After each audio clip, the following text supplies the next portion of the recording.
Hey guys, what's going on? One of the people I follow on YouTube is a gentleman who calls his channel Plant-Based Athlete. And pretty much like every week I'll go to his channel to see what he's posted. I'll pick out the ones that I want to check out. We have a lot of similarities. We're around the same age. He's into Jiu Jitsu. He's a brown belt. He's pretty skilled. It certainly appears from his videos as well as his accomplishments. And he's also he's plant-based athlete, and I don't know how many of you guys know that as well, but I am a plant-based athlete myself, meaning I am vegan. So I don't know how many of you guys knew that, but I actually am. And I really love a lot of the advice he gives, but there's one of them on one of the videos that he recently put up, and it's titled 3 Tips to Improve Your Jiu Jitsu. And one of the things he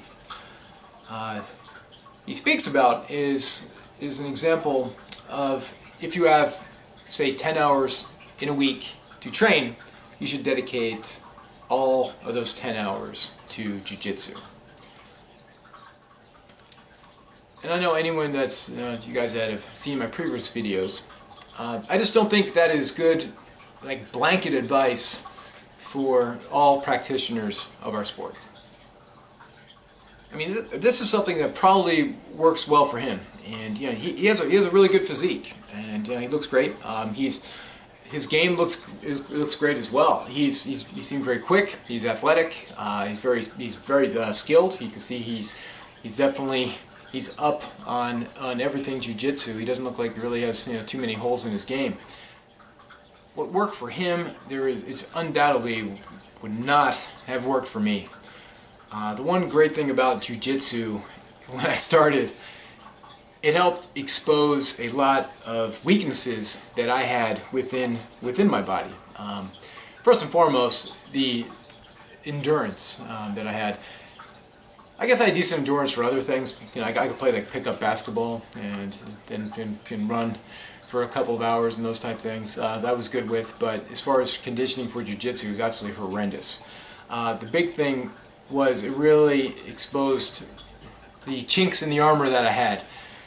The shoulder issues that I thought were tamed and were gone in the past, and these are things that obviously I'd suffered from playing football, of course, that damn sport. And also too, I had back issues, and when I was 19, 20, I was in a car accident. I got T-boned, and even though I had some issues at the time, it really didn't metastasize for another like 10 years. So that's when they really started coming out, and I actually had I had back surgery at a pretty young age, so not cool. But anyways, the jiu-jitsu really kind of exposed to me that I still had some back issues, and also inevitably that led to me understanding that I still have a weak core.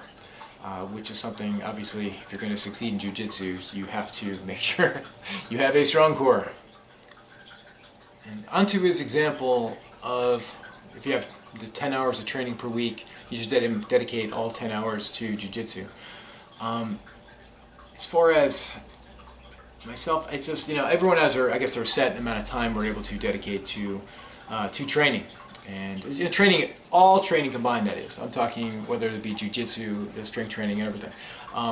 It's just not possible for me to just train jiu-jitsu without having to address the other issues that I have by some type of combination of strength training. I've really adjusted my workouts over time to help, and now I strictly train for jiu-jitsu. And to be able to do jiu-jitsu, and just without training those weak parts of my body, it's just been impossible. There's no way I'd be able to make it to the gym, even probably twice a week. Even if I were to go like on Monday, rest up as best I can until Friday. I have to do things outside of my school to be able to get myself ready to participate in jiu-jitsu. So essentially, what I'm doing when I work out at my gym is I'm trying to plug the holes, the gaps that I have in my body to be able to, again, perform and participate in jiu-jitsu. I don't want to use any type of like false equivalencies here, so I'm just going to kind of talk about one I specifically kind of alluded to before, was with my core. And I didn't realize I had any type of issues with my core training, or my core strength, that is. So I was doing some things. Obviously, there's a lot of strength training. There is core involved. Particularly things, I guess, like the deadlifts and things like that are definitely you're going to be using your core. But when after I graduated, I guess the term, but it's like any school, there's like a white belt class. When you become good enough, you're invited to the more advanced class. When I got to the advanced class, it was very evident that my core was very weak. I was getting swept like crazy all the time, and I think a lot of that had to do with having a weak core, particularly a weak lower back. That's what, again, all stemmed from my car accident that I had years prior to that. But I was getting swept, and I really didn't do anything to address it for a long time. I just figured, now that I'm up here in the more advanced class, eventually my core would get stronger. But it actually really wasn't the case. So what I started doing is, I started doing activities to strengthen my core. I know I did a video, I think, on some stability ball work that I did. You can check that out back in my videos. But I started doing things like that, and it went from, within probably a month to 2 month time, I went from having a weak core, getting swept all the time. All of a sudden, my core is much stronger, and the rate of me getting swept decreased drastically. Granted too, I knew I was getting better at jiu-jitsu as well, but it really wasn't into that. It just, the act of getting swept is usually such a quick move. It's like boom, all of a sudden, damn, I'm laying on my back, getting mounted or something. It's a very quick move, and it doesn't allow you that's a very quick repetition that happens once, and it doesn't allow you a chance to have it happen multiple times to really increase your core strength. But when I was able to do the ball work and other type of things, even like planks, these are things that helped assist bring my core strength up rapidly, and hence I got swept a lot less, and then I was able to work on other portions of my game just by increasing my core strength. Another example that I had was of how strength training helped improve a sport was during my football days. And when I first arrived to school and when I played football, obviously a freshman, we got to take on obviously large linemen every day. I'm on scout team, so I received multiple repetitions every day against literally 300-pound monstrous sized guys, linemen. And my technique when I came into college was actually pretty good. I really that's something we worked on hard at my high school, was taking on linemen. And even so, my technique was solid. I really didn't need a lot of tightening up as far as technique. And believe me, when I don't know what I was my freshman year, probably 220 pound, 220-ish. When you're taking out 300-pound linemen, man, technique is the only thing that's going to get save your ass when someone outweighs you by that much. So all year, the first season, when I'm on scout team, every day in practice, I'm taking on linemen. I wasn't getting my ass kicked, but we're hitting into a lineman, and I'm getting driven back. Boom, boom. Just that pop wasn't there that I needed to kind of stalemate them and stop them and drive them. So the freshman year ended, and there's the off-season, the strength training program, and a lot of what we did, a lot of explosive type movements. And one of the things I showed, I think from last week, the hanging clean was imperative for this as far as building explosiveness. But so when spring football came around that April, even though my overall size, it increased a little. I didn't really get bigger until that following summer. Just didn't have a chance, I guess. I may have been 225, so only 5 pounds of difference. Still, that doesn't mean shit when you're going against a 300-pound lineman, okay? But even I remember that spring football showed up.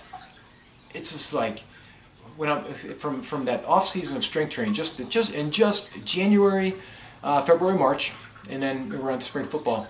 That's it. Okay, 3 months of training, of doing techniques to help improve, what we do in football. I got out in spring and I'm like, holy shit, I'm hitting these same linemen, and they're actually, we're making contact, and now we're stopping. Now it's a stalemate, okay? And so that was pretty cool. And and again, it really wasn't much advanced in technique or anything like that. This had to do with my strength training. And the thing too you have to keep in mind is not all strength training involves weights. I mean, you can improve your game by doing things that nothing to do with hitting weights. Okay, this core training, you can do planks in your living room, and just that is going to help increase your core strength. And is that not considered strength training? I mean, no, of course it is. It's still, even though there's no barbells or anything like that, it's still considered strength training. Another thing to keep in mind too, it's like not all strength training is using monstrous weights, okay, with guys with belts and chalk all over their hands. It's not all that. I mean, so much of what I do now to help improve my jiu-jitsu game is using small weights, just little things to help strengthen my rotator cuff in my shoulder, or even just when I do back extensions, I'll just hold I don't know what, a 25-pound plate, and that's it. So not everything. I just think strength training. Just don't think of just massive weights laying on from deadlifts and squats and bench press, because that's not the case. And oftentimes you can really help improve yourself just by doing things like body weight exercises. So here's the thing, guys. Jiu-jitsu is just kind of the latest sport to fall with the weightlifting dominoes, and this has happened in all sports. And in past videos I mentioned how basketball, they went from being tall, lanky guys to tall, muscular guys, and the speed of the game and athleticism has never been better. Even a sport that was really against and resisted strength training has now embraced it, is golf. Tiger Woods came in the late 90s, I guess, and just changed the sport forever. All of a sudden, he went from these guys who certainly didn't look like athletes. Man, you look at the PGA Tour now. I mean, these guys are built. You see, these guys have some guns. I mean, they look athletic. They don't look like your golfers of, I guess I remember as a kid. These guys have big bellies and cigarettes hanging out of their mouths, and drinks with ice cubes as they walked around the course, it seemed. But that game has changed overall, and that sport was big time resistant. But essentially, when Tiger Woods came in and just blew them away, they had to adapt. All of a sudden, it's like, shit. Looks like we better start strength training now if we want to compete, or else, because we're just going to get our asses slaughtered if we don't. And I know one of the examples that Plantbased Athlete used was running, and in that he said something to the effect of, well, you don't see a runner hitting weights or something like that. Anyway, but I'll have his video in the description box, so definitely check it out and subscribe to him. He's pretty cool. But we just have I just disagree with this aspect. But let me see here. Okay, just real quick. A study published last year in the Journal of Strength and Conditioning Research showed that runners who add 3 days of resistance training exercises to their weekly program increase their leg strength and enhance their endurance.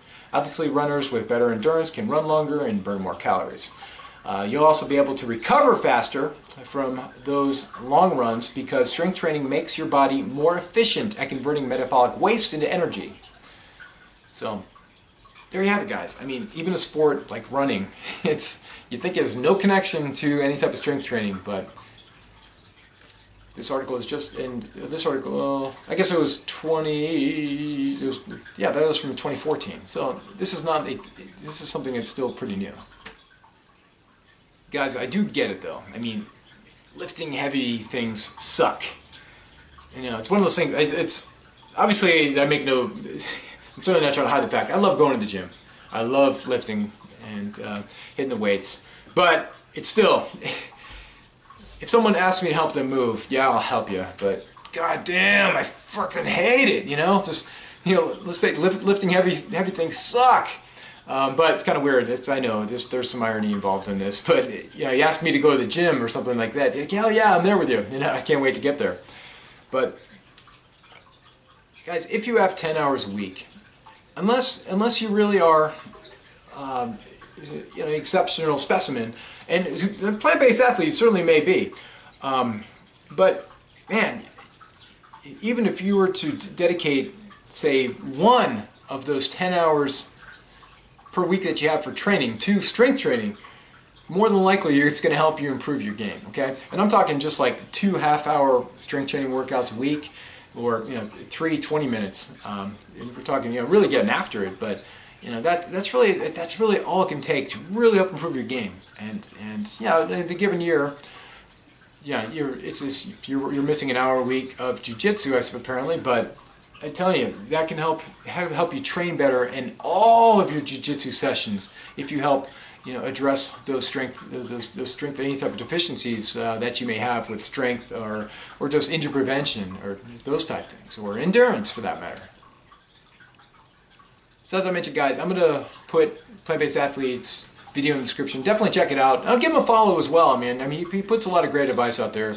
You know, he puts out content all the time. So I check out quite a few videos of his each week that he does. So most of it's good stuff. This is something, you know, disagree with here. He does make mention about, he talks about, I definitely agree, about how a plant-based diet has helped inflammation. I actually started back last July, and when I became vegan, and oh my God, I had a big problem of mine was inflammation in my back.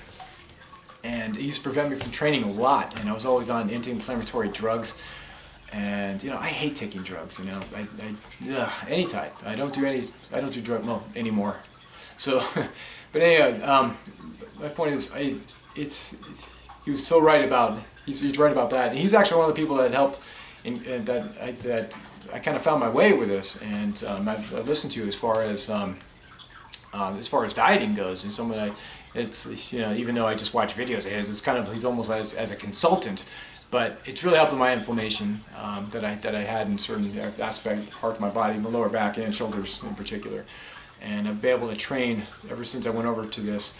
I've been able to train so much harder and so much more often than I was able to in the past. Thanks again for watching, guys, and I definitely appreciate it. If you haven't yet, please subscribe to my channel, and we'll talk to you soon. Os.